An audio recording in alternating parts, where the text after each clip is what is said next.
The gate had not been opened in 3 days. Caroline Conley stood behind the second-floor window of the farmhouse she had inherited from her late husband, her fingers pressing white against the wooden sill, watching the 6 riders draw their horses up to the post fence at the bottom of the property.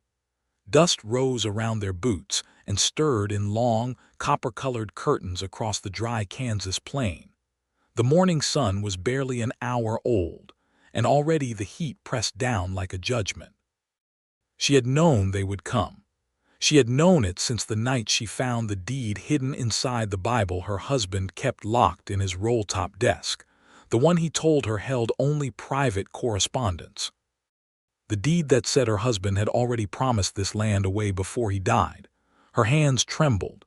She pressed them flat against her skirts to stop it. Then she heard the voice, and everything inside her chest shifted. "Dismount and walk away, or stay and explain yourselves." The voice carried up from the road like a hammer on iron, low and absolutely final. It belonged to the man she had not expected to see here, the man she had spent 3 weeks trying to avoid since she arrived in Caldwell. Sheriff Cyrus Ford stood square in the middle of the dirt lane that ran from the main road to her front gate, his broad back to her window, his duster coat hanging still in the windless morning, his right hand resting loose near the holster at his hip. He was not drawing. He did not need to. There was something in the set of his shoulders that communicated something more persuasive than a drawn gun. It communicated certainty. The 6 riders did not move for a long moment. Caroline pressed her forehead against the cool glass and made herself breathe. The largest of the riders, a thick-necked man with a red mustache who she recognized as Wade Gruber, Elias Gruber's oldest son, leaned forward in his saddle and rested both wrists on the pommel. He looked at the sheriff the way a man looks at something he intends to move, not fight, just move. "Step off, Ford," Wade Gruber said, loud enough for Caroline to hear through the glass. "This is property business. Ain't your concern." "Property business at 7 in the morning with 6 men, all armed," Cyrus Ford said, and she could hear a dry, almost contemptuous steadiness in his voice.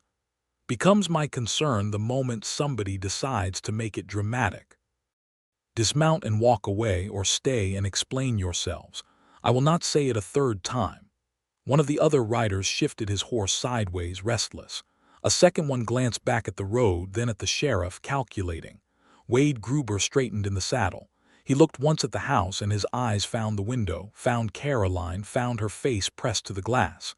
His expression did not change, but something behind it did, some calculation, some reconsideration. "We'll be back," he said. He turned his horse, and the others followed, and in less than a minute the road was empty except for the settling dust and the man still standing in the middle of her lane, watching them go until they disappeared around the bend. Cyrus Ford did not move for another full minute after that. He just stood there, as though he was giving the world time to settle down before he dealt with the rest of it. Then he turned slowly toward the house, tilted his hat back, and looked directly at her window. Even from this distance, even through the glass, she felt the weight of his gaze like a hand on her shoulder. She stepped back from the window. She had first arrived in Caldwell 6 weeks ago, on a Tuesday in late April of 1878, on the Santa Fe Railroad line, a single carpetbag in her hand and $3.40 to her name. The town of Caldwell sat at the southern edge of Kansas, just above the Indian Territory border, and in those years it was wild in the way that only cattle towns at the edge of civilization could be wild, full of cattlemen driving their herds north along the Kishom Trail, full of gambling halls and rough ambition, and the particular desperation of people who had run out of choices somewhere further east and come west looking for room. Caroline had not come looking for room. She had come to bury her husband. Thomas Conley had died in February of a fever that took him in 4 days flat, and Caroline, who had married him at 22 believing they were building something together, had discovered upon his death that what they had built was debt. Thomas had borrowed money from Elias Gruber, the largest cattle and land broker in Sumner County, borrowing against the small farmstead 15 miles south of Caldwell that his father had left him. Thomas had borrowed and borrowed again, and signed documents that Caroline had never seen, because Thomas Conley had been the kind of man who kept his shame very private. She had come to Kansas to understand what she owned and what she owed, and she had found herself at the Caldwell courthouse on a Wednesday morning in early May with a stack of papers and a headache that would not quit, trying to make sense of competing liens, and a deed that Elias Gruber's lawyer claimed bore her late husband's signature, agreeing to transfer the property upon his death. The courthouse clerk had given her a look of such deep pity that she had wanted to sit down right there on the floor. Instead, she had asked who she could speak to about the legality of the document. The clerk had said, "Well, you could talk to the sheriff. He's got more practical sense than most, and he has no love for Gruber's way of doing business." That was how she had first met Cyrus Ford. He was sitting at the desk in the sheriff's office with a cup of coffee and a week-old newspaper when she walked in, and he looked up at her with a pair of dark gray eyes that were simultaneously skeptical and attentive, which she would come to understand was simply how he looked at everything. He was 34 years old, with a face that had been worked over by weather and years, not unkind but not soft either. The kind of face that had decided very early on that it was not going to make anything easier than it had to be. He was broad through the chest and shoulders. He had a scar along his jaw from what looked like an old knife wound. He wore his badge like it was part of his anatomy, not a decoration. He had listened to her explain her situation without interrupting, without the pity the clerk had shown her, and without, she noticed, any of the condescension that men in positions of authority in 1878 Kansas often defaulted to when dealing with a woman presenting a legal problem. When she finished, he said, "The document Gruber's lawyer is using, was it witnessed?" "It says it was," she said, "by a man named Harlan Potts." Something shifted behind his eyes. "Harlan Potts works for Elias Gruber." "Gathered that. A transfer deed witnessed only by a creditor's own employee and signed, you say, without your knowledge," Cyrus Ford said. He picked up his coffee, looked at it, set it back down. "Mrs. Conley, Kansas property law requires a wife's signature on any transfer of homestead property. Without it, that document isn't worth the paper it's written on." She stared at him. "Why?" she said, and her voice came out lower and more careful than she intended. "Did Gruber's lawyer not know that?" "He knew it," Cyrus said flatly. "He was hoping you didn't." That was the moment she understood who Cyrus Ford was. He was the kind of man who called a thing by its real name. She had gone back to the farmhouse and begun the work of understanding exactly what she owned, and the sheriff had filed a formal objection with the county recorder's office on the question of the deed's validity, which was within his authority as a peace officer with jurisdiction over land disputes in Sumner County. She had not asked him to do it.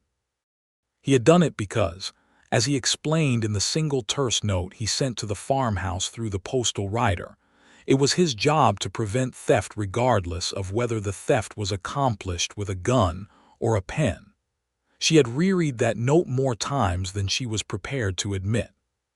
She had also done everything possible not to be alone with him, because something had happened in the sheriff's office that Wednesday morning that she was not ready to look at directly.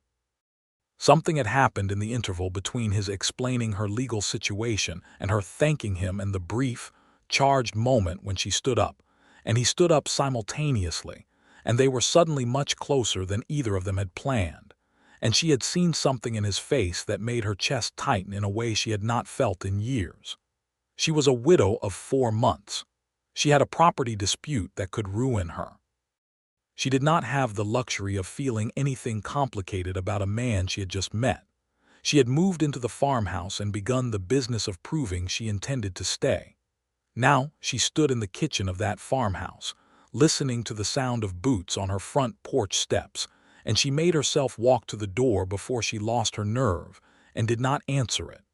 Cyrus Ford stood on her porch with his hat in his hand. This was the first time she had seen him without it, and she was briefly, absurdly distracted by the fact that his dark hair had a single thread of silver at the left temple. He looked at her with those gray eyes and said nothing for a moment, just looked, The way he had that first day in his office, that full-attention look that felt like being read. "You saw them," she said. It was not a question. "Rode past the Dawson place at sunup," he said. "6 of them, all Gruber's men. Rode south. I followed." "You followed them. It's my job to know when trouble is being organized." She looked at the road, still empty, still settling. "Wade Gruber told you it's property business." Wade Gruber has been involved in property business in this county since 1873, and it has had a consistent tendency to end badly for the people who aren't named Gruber, Cyrus said. He was not heated about it. He said it the way he said most things, evenly, as though the facts had edges sharp enough that he did not need to sharpen them further. "They'll come back," she said.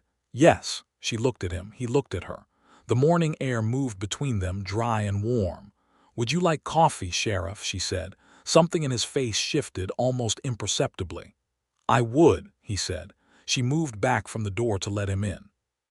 The kitchen was the largest room in the farmhouse, which was a modest structure, 2 stories, 4 rooms upstairs, a large kitchen and sitting area below, a barn out back that needed repair, and 40 acres of flat Kansas grassland stretching away in every direction. Thomas Conley's father had built it in 1862, and it had that particular quality of old prairie structures, solid, weathered, carrying the weight of years in its beams and floor planks. She poured 2 cups from the pot she had made at dawn and set one in front of him where he had settled, without being invited, at the kitchen table. He was too large for the chair in the way that very broad, self-contained men often are, not uncomfortable but aware, as though he was constantly making small adjustments to fit into spaces not built with him in mind. "How long do you think I have before Elias Gruber makes another formal claim?" she asked, sitting across from him. "The county recorder has to rule on the deed objection first," he said. "That buys you time. The recorder is Harmon Wells, and he's a fair man. But he is also a man who doesn't like enemies, which means he'll take his time and look for a reason to rule the way that makes the fewest people angry." "And making Elias Gruber angry," she said, "is not something most people in this county want to do." "No," Cyrus said. He wrapped both hands around the coffee cup and looked at it. "Elias Gruber came to this county in 1869 with money from somewhere that nobody has ever been entirely clear about and started buying land and cattle and people's debts. He's got 7,000 acres now. He's got friends on the county commission. He has got a lawyer named Beaumont who is very intelligent and has no conscience whatsoever." "My husband borrowed from him," Caroline said. She said it plainly because she had long since gotten past the impulse to be ashamed of Thomas's choices. "A lot of people did," Cyrus said. "Gruber has a gift for finding people who need money badly enough to not read what they're signing." She studied his face. "What is he to you, personally?" He met her eyes. "In 1875, a farmer named George Alderman signed a loan from Gruber and defaulted 3 months later when his crop failed. Gruber's men came to collect the property with no notice and no legal process. Alderman's wife was inside the house. She came out to tell the men she had nowhere to go." He paused. "Things went badly." Caroline did not look away. "I'm sorry." "George Alderman was my cousin," Cyrus said. "And I have been waiting 3 years for Elias Gruber to make a mistake that I can prosecute." The kitchen was very quiet. "What kind of mistake?" she said carefully. "Any kind," he said. "Gruber's careful. He does things through lawyers and documents and the quiet pressure of debt. But men like that, men who feel safe, eventually they stop being as careful as they ought to be." He looked at her steadily. "That document he's using against you, Mrs. Conley, it's fraudulent. The signature may be your husband's, or it may not, but the process was fraudulent because the homestead exemption was never waived by you. If Beaumont files that deed in court, he files a fraudulent document. And I will be there when he does." "You're using my situation," she said, not with accusation, with clarity. He did not flinch. "Yes, and I am being honest with you about it, which I believe you would prefer to the alternative."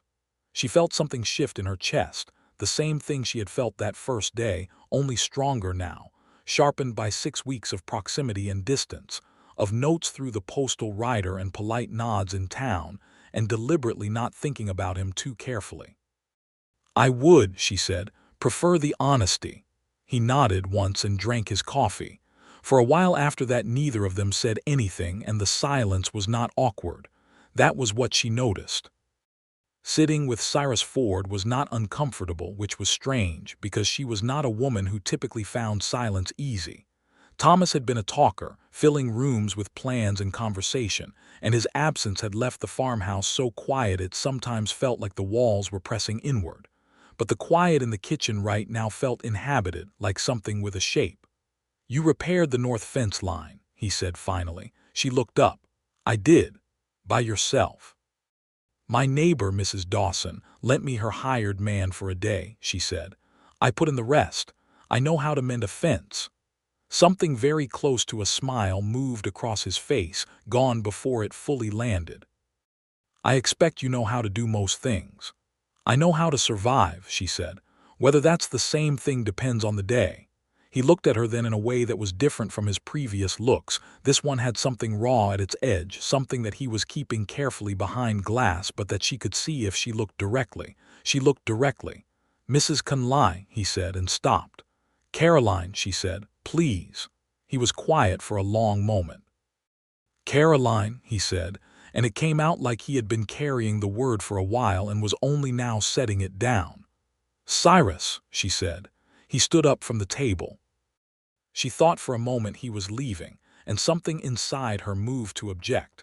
But he only carried his cup to the basin and set it down, and stood there for a moment with his back to her, looking at the window above the basin that showed the barn and the flat land beyond. "I'm going to ask Deputy Harker to ride by twice daily until the recorder rules on the deed," he said. "You should keep the gate locked. If anyone comes, any of Gruber's men, any lawyer, anyone trying to present you with documents, you do not open the gate without a witness present." "All right," she said. "And if you need anything," he said, and paused in a way that felt like he was being careful with the next words, "you can send word to the office. I'll come." He picked up his hat from the table. He put it on. He turned around, and there was something in his face that was entirely unguarded for one single second, and she absorbed it without moving, the way you stand still when something rare passes close. Then he walked out through the front room, and she heard his boots on the porch steps and the gate, and the sound of his horse moving away down the road. She sat at the kitchen table for a long time after that. Over the next 2 weeks, the situation with Gruber's claim escalated in slow and maddening increments. Beaumont, Gruber's lawyer, submitted a formal response to the deed objection, arguing that Thomas Conley had held the property as a sole heir before marriage, and that Caroline's signature had not been legally required under pre-statehood title provisions, an argument that Cyrus later told her was creative and almost certainly wrong, but would require the recorder to do actual legal research. Wade Gruber rode past the property 3 times that she saw, not stopping, just riding the fence line slowly, which she understood was meant to communicate something about inevitable patience. She did not go to the window. She went to the window every time, but she made herself stand back from it, away from the glass. Deputy Harker, a young man of 22 with red hair and a nervous manner that she found endearing, rode past twice daily as promised. He always tipped his hat. Cyrus came himself on the 4th day, and on the 9th, and on the 14th. On the 4th day, he came with news that the recorder had requested legal briefs from both parties and expected to rule within 3 weeks.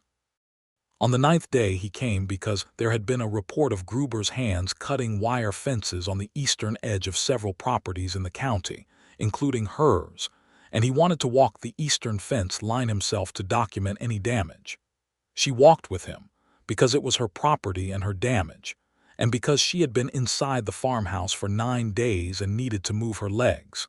The eastern fence was intact. She did not know whether to be relieved or unsettled. They walked back to the farmhouse in the late afternoon, through grass that had gone golden in the fading light, and the sky above the Kansas plain was doing something spectacular with orange and violet, the way it sometimes did in May, as though apologizing for the hardship of the place by decorating it. "Did you always want to be a lawman?" she asked. They were walking close enough that she was aware of the warmth of him at her shoulder. "No," he said. "I wanted to be a horse breeder." She looked at him, surprised. "What happened?" "My father died in '68. He was a marshal in Abilene. Someone shot him for the $3 in his vest pocket." He said it without dramatic weight, just fact. "I came home to settle his affairs, and the town needed a temporary deputy, and I found I was good at it, and I stayed." "For 10 years," she said. "For 10 years," he agreed. "Do you still want the horses?" He looked out across the grassland. "I've got 2 good ones," he said. "I board them at the livery. It's not what I imagined, but it's something." She thought about that, about the way life reroutes a person without their consent, about how she had imagined at 22 that she was building a certain kind of life, and had arrived at 30 years old in a farmhouse in Kansas with a fraudulent deed and a dead husband's debts, and the first conversation she had enjoyed in years. "I'm 30 years old," she said, which was not exactly a response to anything he had said, but came out anyway. He glanced at her sideways. "I'm 34, he offered. "I know," she said. "Someone told me." "Who?" "Mrs. Dawson." He made a sound that was almost a laugh, caught and redirected before it could become one. "What else did she tell you?" "That you've been sheriff since '73, and that before that you were in Colorado, and before that you were Army, and that you are, in her words, a man who has never in his life said a single unnecessary thing." He walked in silence for a moment. "That's fair," he said. "She also said," Caroline continued, watching the grass, "that you're a good man, and that good men in this county are scarce enough to be notable." He stopped walking. She took 2 more steps before she realized it and turned to look at him. He was standing still in the amber grass with the enormous sunset behind him, and looking at her with an expression she had never seen on his face. Entirely open, entirely undefended. "Mrs. Dawson talks too much," he said. "I liked everything she said," Caroline said. The wind moved through the grass around them. Something passed between them, quiet and enormous, the kind of thing that does not announce itself because it does not need to. He looked at her for a moment longer, then looked away at the sunset. "We should get back before dark," he said. "Yes," she said. They walked back to the farmhouse, and she did not think about the look on his face for the rest of the evening, and she thought about it constantly. On the 14th day he came in the late morning with a look that she immediately read as controlled urgency, the particular expression of a man who has received news that requires careful handling. "Beaumont filed an additional document this morning," he said, standing in her front doorway. "A promissory note allegedly signed by Thomas Conley in January of this year, 1 month before he died, pledging the property as collateral against a final loan of $200. Caroline felt the floor shift under her feet, slightly, the way it sometimes did in moments of extreme stress. "January," she said. "He was already ill in January." "How ill?" "Bedridden from the middle of the month onward," she said. "He could barely hold a cup." Cyrus was already watching her with that focused attention that made her feel simultaneously seen and steadied. "Can you prove it?" "His doctor in Wichita attended him from the 16th of January, she said. "I have letters from the doctor. I wrote to him twice in that period asking for guidance on the fever." "If the note was signed after the 16th, Cyrus said, "we have a problem for Gruber." "If it was signed at all," she said. "Thomas was barely conscious for the last 3 weeks." "Then we have a forgery," Cyrus said, and there was something in his voice that was quiet and hard and very certain. "Beaumont has produced a forged document in a property dispute. That is not a county recorder matter anymore. That is a criminal matter." She stared at him. "What does that mean for the property?" "It means that if I can establish the forgery, everything Gruber has filed becomes poisoned. You keep the property. Gruber loses his legal standing entirely. And Beaumont, and possibly Gruber himself, faces criminal charges for fraud." The kitchen felt very still. "You've been waiting for this," she said softly. He met her eyes. "I have been waiting 3 years for this," he said. "I am sorry that waiting for it has required your situation to be what it is." She looked at him for a long moment. "Don't be," she said. "I came here to fight for this land. I'm glad I'm not fighting alone." His jaw tightened, not with anger but with something that looked very much like it cost him something. He looked down at the document in his hand. "I need to ride to Wichita," he said. "Talk to the doctor. Get sworn statements. I'll be gone 4 days, possibly 5. "I'll be fine," she said immediately. "I know you will," he said, and he said it like he meant it completely, not as reassurance but as simple true assessment, which was worth more to her than any amount of coddling would have been. "Deputy Harker will increase his rounds, and I'm going to speak to Ben Dawson before I leave, ask him to keep an eye on the road." "You've thought all of this through," she said.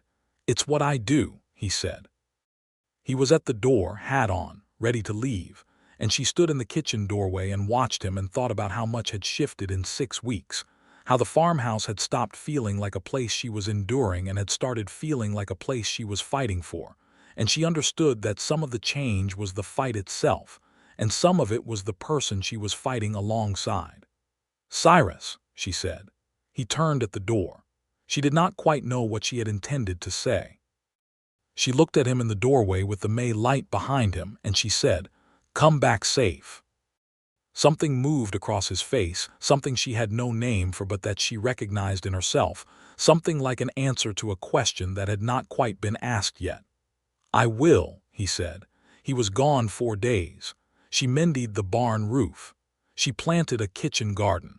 She read every legal document she owned 3 more times. She did not think about him except constantly.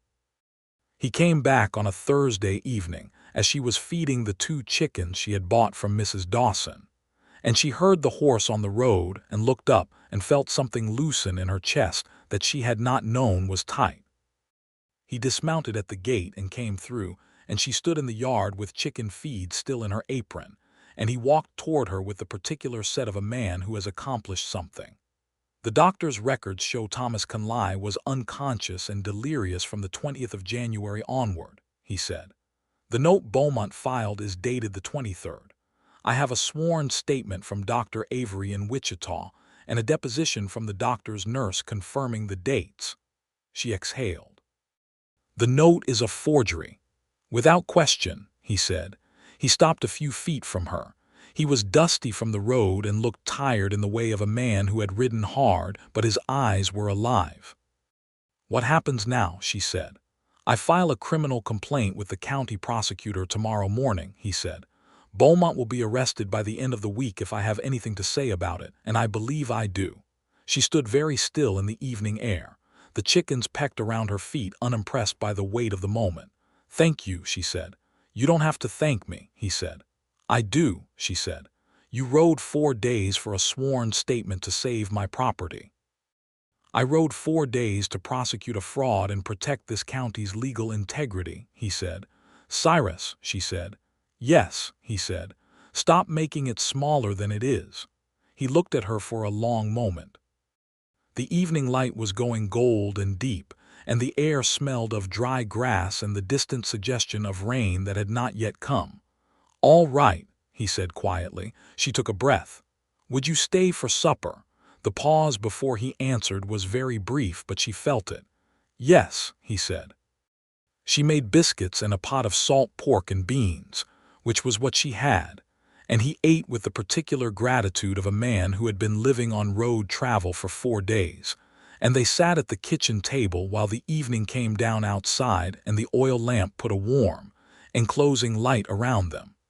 He told her about Wichita, about Dr. Avery, a small, meticulous man who had kept fastidious records and been genuinely angry at the suggestion that his patient's incapacity had been exploited. He told her about the roads, about a thunderstorm he had ridden through on the return, about stopping at a roadhouse outside of Oxford where there had been 3 cattle drivers with interesting opinions about the trail season. She told him about the barn roof and the garden and the letter she had written to her sister in Ohio explaining the situation, the first letter in which she had told anyone the full truth of what she had come here to face. "What did your sister say?" he asked. "She hasn't answered yet. She will." "She'll want me to come home. Caroline looked at the lamp flame. "I'm not going home." "Why not?" he asked, not challenging, genuinely curious. "Because this is home," she said. "I've been here 6 weeks and this is home. That's not rational." "Not everything rational," he said carefully. She looked at him. "No, not everything." The lamp burned between them. The night sounds of the Kansas prairie came through the window, wind in the grass, crickets, the distant low of cattle somewhere. "My father's house in Missouri was never home," he said, after a moment. "I've been in Caldwell 11 years and it still feels approximately like a place I'm staying." He looked at the window. "I've wondered what it would feel like to feel that way about a place." "Or about anything," she said gently. His eyes came back to hers. "Yes," he said, "or about anything." Something was being said that neither of them was quite saying, and both of them knew it, and neither of them looked away. She leaned slightly forward. He leaned slightly forward. The lamp flame was the only thing moving. "Cyrus," she said, her voice very quiet. "Caroline," he said, his voice lower still. And then she did the thing she had been not doing for 6 weeks. She reached across the table and put her hand over his where it rested beside his cup, her fingers over his knuckles, and she felt him go very still, the way a held breath is still. He turned his hand under hers so that her hand was in his palm, and he held it there and looked at her. "I need to tell you something," he said. "Tell me," she said. "I have spent 3 years in this county being careful," he said. "Careful about Gruber, careful about the law, careful about not wanting things that would make me less careful." He paused. "I am finding that very difficult at the moment." She squeezed his hand. "I know. I don't want to complicate your situation," he said. "You have enough to manage without a sheriff who can't keep his head on straight when he sits at your kitchen table." "Your head is entirely on straight," she said. "That's actually the problem." He looked at her, puzzled. "You think everything through," she said. "You think so much and say so little, and you show up and fix things and ride to Wichita for sworn statements and stand in my lane at 7 in the morning and send riders away, and you act as though none of it means anything personal. And Cyrus, it is the most thoroughly personal thing anyone has done for me in years." His thumb moved over the back of her hand, a small unconscious movement. "You were married 4 months ago," he said. "I know when I was married," she said. "I don't want to. I was alone in that marriage for longer than I was not," she said quietly. "Thomas was a good man in his way, but he kept everything from me, every trouble, every debt, every decision, as though I were too fragile to carry any of it. You have done the opposite of that since the first morning I walked into your office." She looked at him steadily. "I am not asking you to be reckless. I am telling you that what is in this room right now is real, and I think you know it." The silence stretched. His hand was warm and solid around hers. "It is real," he said. "Good," she said. He reached up with his other hand and touched her face just briefly, his thumb at her cheekbone, and she closed her eyes for 1 second at the warmth of it. "I'm going to take care of Gruber first," he said. She opened her eyes. "I know." "And when it's done," he said, and stopped. "When it's done," she said, "we'll talk." He nodded. He released her hand slowly, like setting something valuable down carefully. He stood from the table. "I need to go," he said. "Early morning tomorrow." "I know," she said. He picked up his hat. He walked to the door. He stopped with his hand on the frame and turned back, and there was nothing guarded in his face at all. "Thank you for supper," he said. "Thank you for coming back safe," she said. He put his hat on and went out into the dark, and she sat at the kitchen table with the lamp and listened to his horse move away down the road, and she was not afraid of a single thing. The arrest of Beaumont happened 9 days later. Cyrus had built his case with the methodical, unhurried thoroughness that she was coming to understand was simply how he operated, gathering every available thread before he pulled any of them. He had the doctor's sworn statement. He had a handwriting analysis from a judge in Wichita who had examined the allegedly signed promissory note and identified several inconsistencies with verified examples of Thomas Conley's handwriting from other documents. And he had, most devastatingly, a witness. The witness was a young man named Curtis Prohl, who had worked as a clerk in Beaumont's office for 8 months before leaving over what he called a matter of conscience.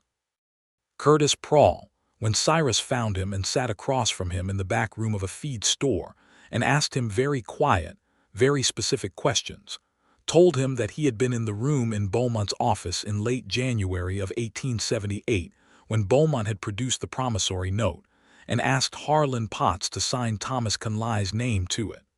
Beaumont was arrested on a Wednesday morning. He was transported to Wichita for arraignment. Harlan Potts, upon learning of the arrest, turned state's evidence within 48 hours. The county recorder ruled the original deed fraudulent by Friday afternoon.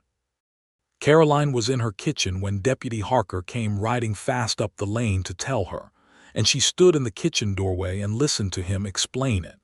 And when he was done, she thanked him very calmly and then sat down on the porch steps and pressed both hands against her face and breathed until her eyes stopped stinging. She had the land.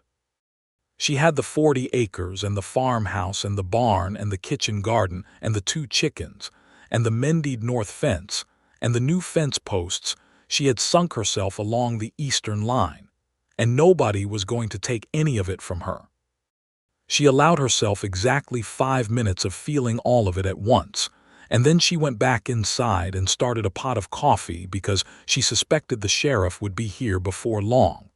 He was. He came in the late afternoon, and this time he did not stand formally in the doorway. He came through the gate and up the porch steps and knocked once, and when she opened the door he looked at her with an expression that was not his controlled professional face, not the face that spoke in even tones about legal procedure and county jurisdiction, but the face of a man who was genuinely relieved, who had wanted this for 3 years and had gotten it. "You heard," she said. "I heard," he said. "Come in," she said. He came in. She poured coffee. They sat at the kitchen table, and this time there was no legal situation to analyze, no next step to plan, no strategic ground to cover. The fight was over, or this part of it was. She looked at him across the table. "What about Elias Gruber?" she said. "Beaumont and Potts will both testify that they acted on Gruber's direction," he said. "Gruber is lawyered up already with someone from Wichita, but the prosecutor believes the case is strong enough." He paused. "It will take time. Gruber has resources, and he will use them to slow things down. But he is no longer a free man in this county in any meaningful sense. His operations are under scrutiny. His creditors are nervous. Wade Gruber took 3 of the ranch hands and left for Texas last week." "Good riddance," Caroline said. "Yes," Cyrus said. He looked at her. "You're safe, Caroline." She looked back at him. "I know," she said. "I've known it since the morning you stood in my lane." Something moved through his eyes. "That morning," he said slowly, "when I saw those 6 riders, I wasn't thinking about Gruber or the deed or the legal case. I was thinking—" He stopped. He looked at his coffee. "What were you thinking?" she said. He looked up. "I was thinking that I would be damned before I let anyone frighten you off this land." The kitchen was quiet. "Cyrus," she said. "I know it's too soon," he said carefully. "I know you are newly widowed and you have spent 6 weeks fighting for your property, and the last thing you need is—" "Cyrus," she said. He stopped. "I told you in this room," she said, "that what is here between us is real. That has not changed in the last 9 days. I have thought about very little else." She leaned forward. "Are you going to keep talking yourself in circles, or are you going to say what you mean?" He was quiet for a long time. The late afternoon sun came through the kitchen window and put light across the table between them. "I am not a man who talks easily about what he wants," he said. "I am better at doing things than saying them." "Then do something," she said softly. He reached across the table and took her hand, both of hers in both of his, and he held them there on the table between them, solid and warm and entirely deliberate. "I want to court you," he said, "if you'll allow it, properly." She felt something rise in her chest, warm and full. "Properly," she said. "You deserve properly," he said. "Whatever that looks like." She looked at their hands on the table. She looked at his face, that weathered, honest, careful face, the one that had never been anything but straight with her. "All right," she said, "properly." That summer in Caldwell was the most beautiful she had ever seen, or perhaps it was the same summer it always was, and she was simply seeing differently. She went to church on Sundays, and so did he, and people noticed, and people talked, because Caldwell was that size of town where notice and talk were essentially the local industry. Mrs. Dawson was triumphant. The county recorder, Harmon Wells, shook Cyrus's hand outside the courthouse one Saturday and looked at Caroline with an expression of what she could only describe as approval tinged with guilt. Cyrus came to the farmhouse twice a week, and she came to town once a week, and they sat on the porch in the long summer evenings and talked in the way that people who are genuinely interested in each other talk, covering everything and nothing in an order that has no logic except the logic of one thing reminding you of another. He told her about Colorado, about the years between Army service and Caldwell, a period he described as wandering with a badge, moving between mining towns and cattle camps doing deputy work for whoever needed it. He told her about a woman he had almost married in 1872, almost being the operative word, a woman in Denver who had ultimately decided that a man with his profession would never be anything but a danger to a household, and who had been, he said, entirely correct in her assessment of the risks, if not entirely correct in her conclusion. What was her conclusion? Caroline asked. They were on the porch. The evening was green and golden. That the risks outweighed everything else, he said. And what's your conclusion? She said. He looked at her in the evening light. That they don't, he said. She told him about Ohio, about the small town outside Cincinnati where she had grown up, the daughter of a dry goods merchant who believed that a woman's education was a form of investment, which was unusual enough in the 1860s that she had grown up grateful for the unusualness of her father. She told him about meeting Thomas Conley at a church social when she was 22, about the particular charm of a man who had prospects and plans and talked about them constantly, and about the slow, sobering process of discovering that charm and plans were not the same thing as character. I don't mean to speak badly of him, she said. He was not a cruel man. He simply could not stop reaching for things he couldn't hold, and he never told me when he dropped them. A man should tell his wife the truth, Cyrus said, with the simplicity of a conviction so basic he had never needed to examine it. Yes, she said, he should. They looked at each other on the porch in the long light, and both of them understood without needing to say it, that this was what was different. This was what the whole accumulation of the past weeks had been building toward, not just the attraction which was present and undeniable, but the specific, particular relief of being known. He kissed her for the first time in late July, on a Sunday evening after he had walked her back from the Dawson house where they had all had dinner together. They stood at her gate in the blue dusk, and she looked up at him and he looked down at her, and then he leaned and she rose slightly, and it was quiet and unhurried and nothing like a beginning because it felt like something that had been decided long before either of them got there. He pulled back just enough to see her face. All right, he said. Very, she said. He touched her face the way he had at the kitchen table that first night, his thumb at her cheekbone, and this time she did not close her eyes. She watched him and he watched her, and it was the kind of moment that she understood she would carry for the rest of her life. The criminal case against Elias Gruber moved through the summer on the slow, grinding wheels of county law. The prosecutor in Wichita, a sharp man named Aldous Clark, built a thorough case and was not hurried by Gruber's obstructions. Beaumont's testimony, once he understood that his cooperation was his only meaningful path, was detailed and damning. In October of 1878, Elias Gruber was indicted on charges of fraud, forgery, and conspiracy to defraud in the land matters of 7 separate property owners in Sumner County, one of whom was George Alderman's widow, who still held her farm on the eastern edge of the county, and who, when she heard about the indictment, came to the courthouse and sat in the gallery and wept very quietly while the charges were read. Cyrus sat beside her. He held her hand through the reading. Caroline watched from 3 rows back and felt the full weight of who this man was. Gruber was convicted in December on 4 of the 7 counts, enough to send him to prison for 12 years. His land holdings were seized and liquidated to settle his fraudulent debts. The 7 county property owners, including George Alderman's widow and Caroline Conley, received formal legal confirmation of their titles. The night the verdict came in, Cyrus came to the farmhouse, and this time when she opened the door he did not stop in the doorway. He came in and she looked at him and she said, "Is it done?" "It's done," he said. She stepped forward and put her arms around him, and after a moment his arms came around her and they stood in the front room of the farmhouse that was hers, that was entirely and legally hers, and she felt him exhale slowly, all 3 years of carrying it released in that breath. "I'm sorry about your cousin," she said into his shoulder. His arms tightened around her. "I know," he said. "He would have been glad about today." They stood there for a while, just that, standing in the front room of the farmhouse with December pressing cold against the windows and the lamp burning warm inside. Then he stepped back and looked at her, and his expression was the most open she had ever seen it. No layers, no careful management, just him. "I need to ask you something," he said. "Ask," she said. "I know we said properly," he said.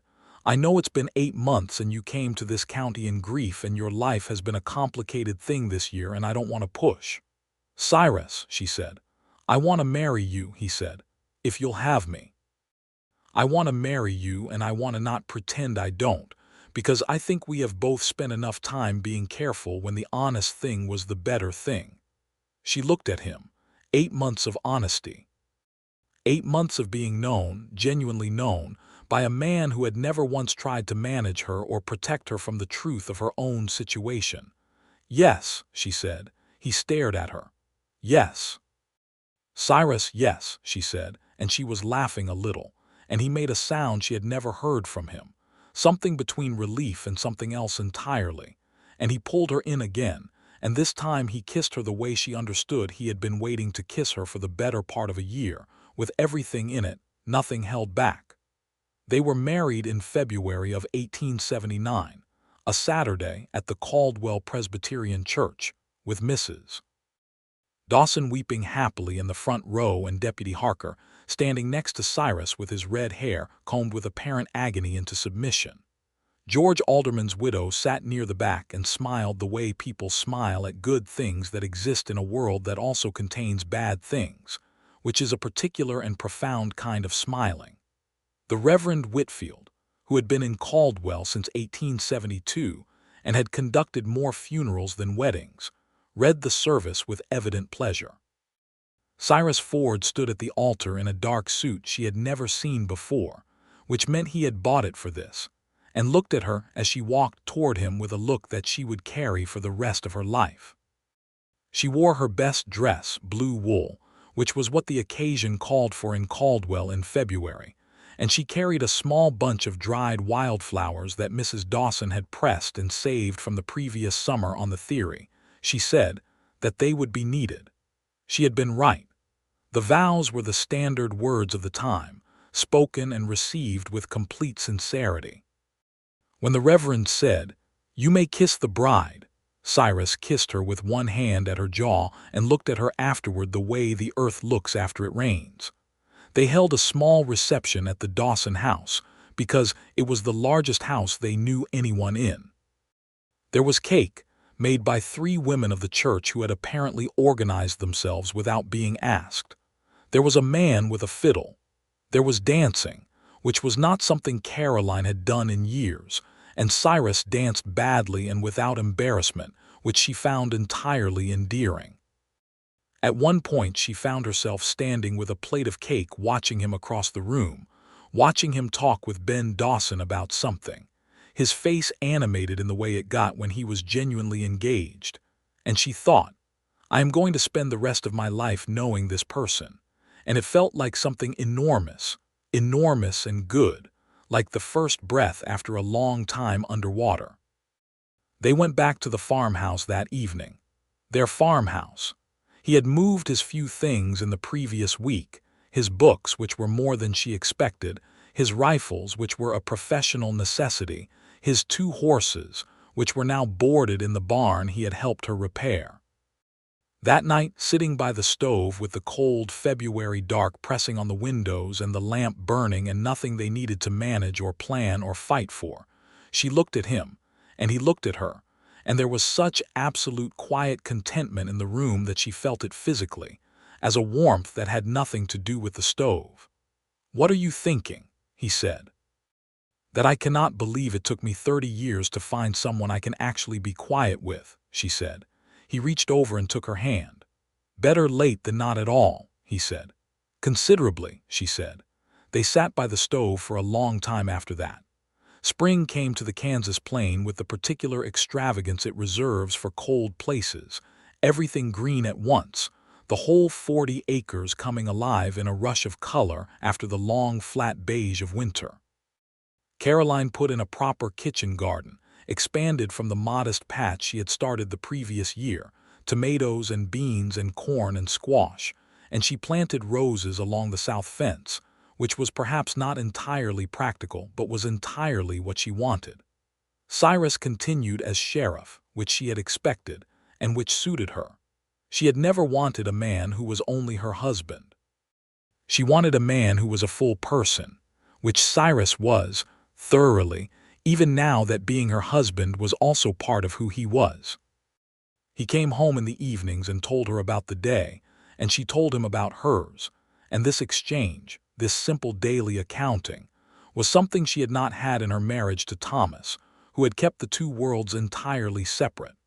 With Cyrus the worlds were continuous. His day and her day were both part of the same life, and this felt like such a basic, obvious thing that its absence from her previous marriage was strange to contemplate. In the summer of 1879, Caroline discovered that she was expecting their first child.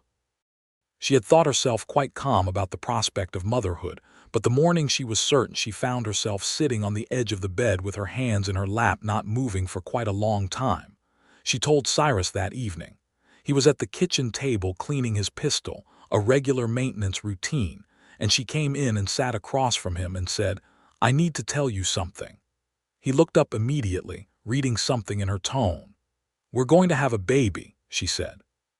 He set the pistol down on the cloth he had spread on the table with very great care.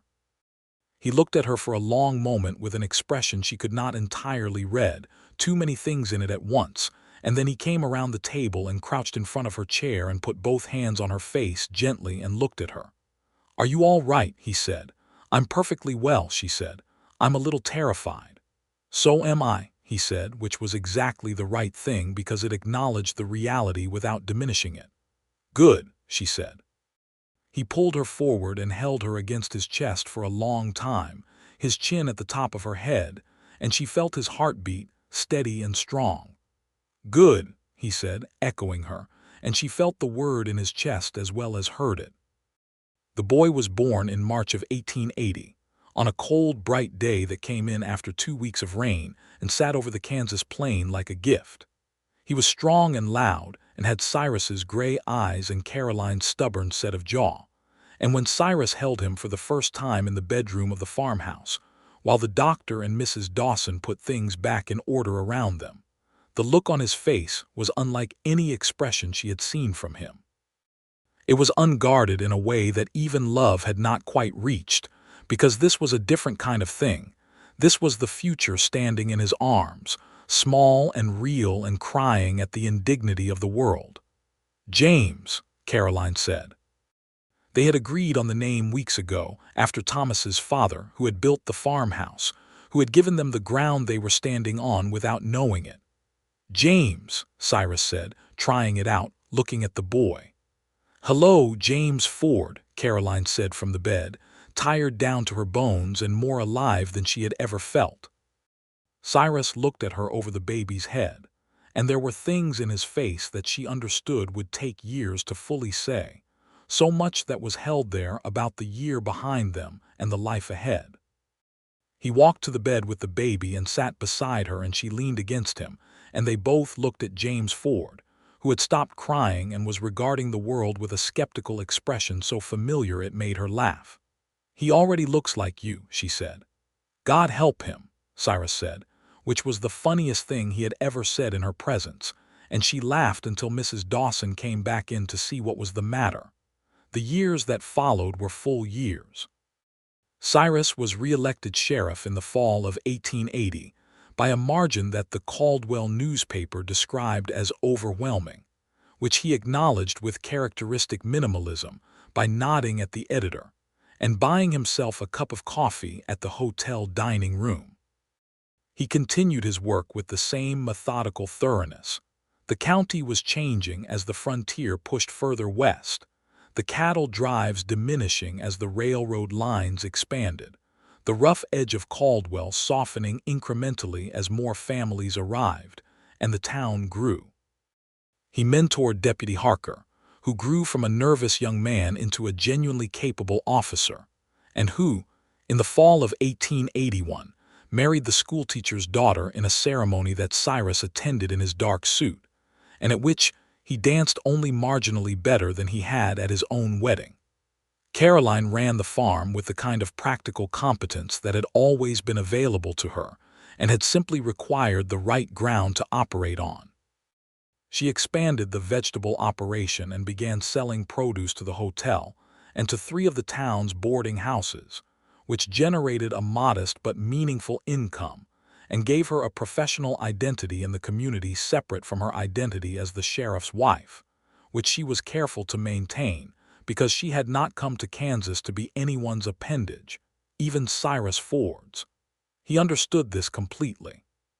He was proud of her for it, which he expressed in the way he expressed most things, not with speeches but with actions, with the way he deferred to her judgment on matters of the farm, with the way he spoke of her work to others with a directness that communicated respect without performance.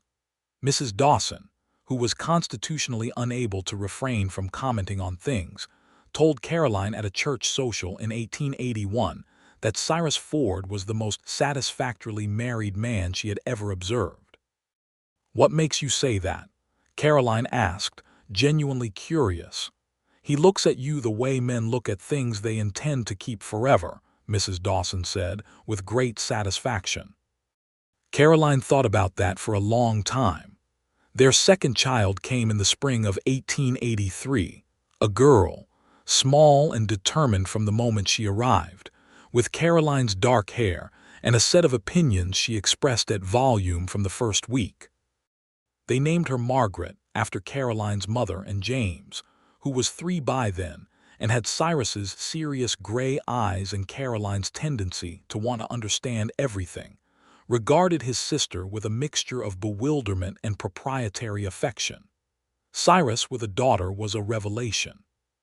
He was the same as he was with James, steady, present, unhurried, but there was a particular quality to the care he took with Margaret, as though he was aware of the specific weight of responsibility that came with raising a girl in a world that would not always be easy for her to navigate. "She'll know how to ride and how to shoot and how to read a legal document," he said one evening, watching Margaret sleep in the wooden cradle he had made himself over the course of a winter, which was not something she had known he could do until she came home from a day in town to find him in the barn with wood shavings on his shirt and a measuring rule in his hand. "In that order," Caroline said. "The order doesn't matter," he said. "The knowing matters." She leaned against him and looked at their daughter sleeping. "She'll know everything," she said, "because she'll have you for a father." His arm came around her. He pressed his mouth to the top of her head and stayed there for a moment. "She'll have you for a mother," he said. "That covers everything else." Outside the farmhouse, the Kansas night was enormous and full of stars, the way it always was in the clear seasons, a sky that had nothing between itself and the earth for hundreds of miles in every direction, open and indifferent and beautiful in the way that only large, indifferent things can be beautiful. The legal work around Gruber's case continued to resolve in these years as well. The prison sentence held through several appeals, the last of which was denied by the circuit court in 1882. The properties that had been fraudulently targeted by Gruber's operations were all confirmed in the possession of their legitimate owners. George Alderman's widow, a woman named Ruth Alderman, attended each court appearance, and Cyrus walked her to the courthouse steps each time, which was the kind of thing he did without noting it as anything significant. In the fall of 1882, Caroline received a letter from her sister in Ohio. It had been 3 years since their last correspondence, which had ended with the sisters' continued urgings to return east, and Caroline had not been certain what this letter would contain. She opened it at the kitchen table on a Wednesday morning while Cyrus was in town at the office, and James was at the schoolhouse that had opened in Caldwell the previous year, and Margaret was asleep upstairs, and the farmhouse was quiet. Her sister wrote that she had met someone who knew someone who had been through Caldwell and had mentioned, in passing, that Caroline Conley was now Caroline Ford, that she was well, that she had a farm and a family, and that she looked, according to this third-hand source, like someone who had found exactly what she needed. "I am glad for you," her sister wrote, in her careful Ohio penmanship. "I was worried for a long time, and now I think perhaps you knew something I didn't about what you were going to find." Caroline set the letter down on the table and sat for a moment with her hands around her coffee cup and thought about that. About knowing. She had not known, not when she stepped off the train in Caldwell with $3.40 and a carpetbag, and a fraudulent deed standing between her and the land she had come to claim. She had not known that the man in the sheriff's office would look at her with that focused, honest attention and change the calibration of everything. She had not known, but she had stayed. She had stayed and fought and opened the door when he came to it, and everything else had come from that. She picked up the letter again and read it through to the end, and then went to the small writing desk in the front room and wrote back to her sister. A long letter, longer than any she had written before, telling her about James and Margaret and the farm and the roses along the south fence and the hotel kitchen contract and the kitchen garden, and all the ordinary, extraordinary specifics of a life that had become, against every reasonable probability, exactly what she needed. She was finishing the letter when she heard Cyrus's horse at the gate, earlier than she expected. She went to the door and opened it before he reached the porch, and he came up the steps and stopped, looking at her face. "Good news," he said, reading something. "Letter from my sister," she said. "She's glad I stayed." He came up the last step and stood before her close, the way they stood after years of knowing each other's physical presence as something familiar and necessary. "So am I," he said. She put her hand against his chest, over his badge, over the heartbeat under it. "I know," she said. He covered her hand with his. They stood on the porch of the farmhouse in the Kansas fall, with the air sharp and clean, and the maples along the lane going gold and red, and the 40 acres spreading out behind the house, hers, theirs, the ground they had built everything on, literally and otherwise. James would be home from school in 2 hours. Margaret would wake from her nap soon. There was supper to start and accounts to go over, and a fence post on the western line that needed replacing before the winter set in. All of it weighted, patient and ordinary and real, the specific weight of a life worth having. "I need to tell you something," Cyrus said. She looked up at him. "Tell me," she said, the same words she had said once before in a very different kitchen moment, and he heard the echo of it. She could see him hear it. "This is the best year of my life," he said. "Every year with you is the best year of my life." She felt it in her chest, the warmth of it, the weight of it. "All right," she said. "Good." He bent and kissed her on the porch of the farmhouse in the fall light, and she kissed him back the way she always did, with all of it, nothing held back, which was what they had built between them, the specific, decided choice to hold nothing back. The Kansas sky arched enormous and blue over everything. The years continued. In 1884, Cyrus began the conversations he had been quietly building toward for some time, about stepping back from active law enforcement. Not from Caldwell, not from the work of the county, but from the badge itself, from the particular risk that came with it. Not because he feared the risk for himself, but because James was 4 and Margaret was 1, and the farmhouse had 2 people in it who needed him whole. He came to this decision as he came to everything, slowly and with great thoroughness, and he came to it by talking to Caroline about it over the course of several weeks, not asking her permission, because that was not how they worked, but bringing her into the thinking the way a man brings a partner into a question he is working through. She told him that she would support whatever he decided, and that she also thought a man who had given 11 years to the law of Sumner County had given enough. "What would you do instead?" she asked. "The horses," he said, and then after a moment, "and there's 40 acres here that aren't fully developed." She looked at him. "You want a farm?" "I want to breed horses and help you farm," he said. "Those are two different things." "They're both the same thing," she said. "They're both staying here." "Yes," he said. She reached across the table, same kitchen, the same motion she had made 4 years ago when she put her hand over his and she put her hand over his now. "Then stay," she said. He turned his hand and held hers. Deputy Harker was appointed acting sheriff of Sumner County in January of 1885. At 28 years old, now neither particularly red-haired in any memorable way nor particularly nervous, having grown into himself in the way that capable people do when given responsibility. Cyrus attended the swearing-in ceremony and stood in the back of the county courtroom and watched the young man he had mentored place his hand on the same Bible Cyrus had used in 1873, and the look on his face was what she could only describe as satisfaction, the particular satisfaction of a thing completed correctly. He turned in his badge. He kept the guns. A man in Caldwell kept his guns. He bought 2 additional horses over the spring and summer, a bay mare of exceptional quality from a rancher in Colorado, and a gray stallion that he drove 300 miles round trip to acquire, and about which he was, for him, almost loquacious for the entirety of the return journey.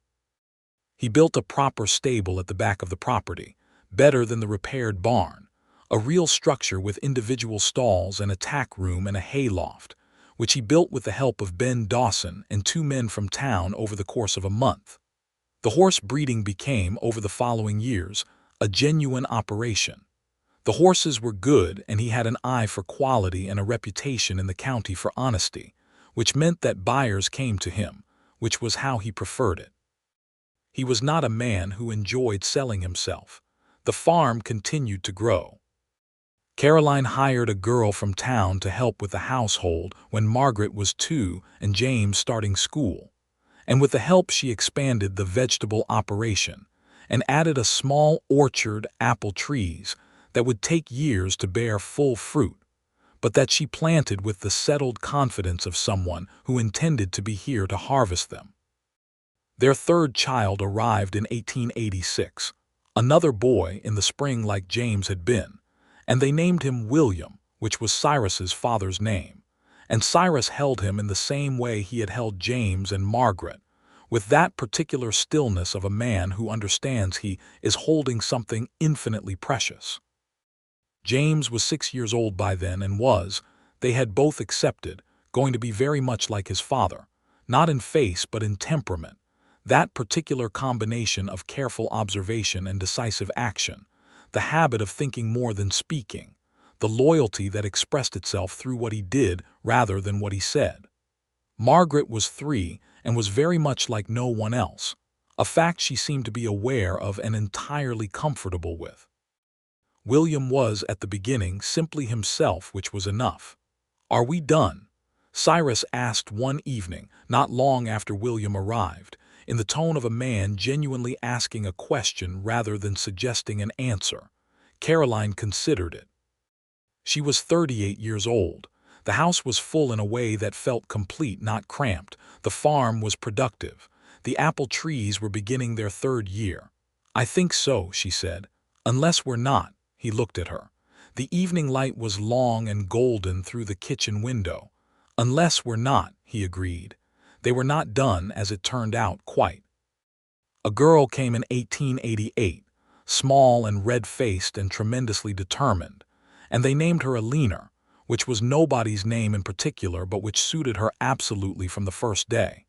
And James, who was 8, took one look at his new sister and announced with great seriousness that he was going to teach her to ride a horse, which he did, eventually, when she was 5, with a patience that his mother recognized as inherited from a very specific source.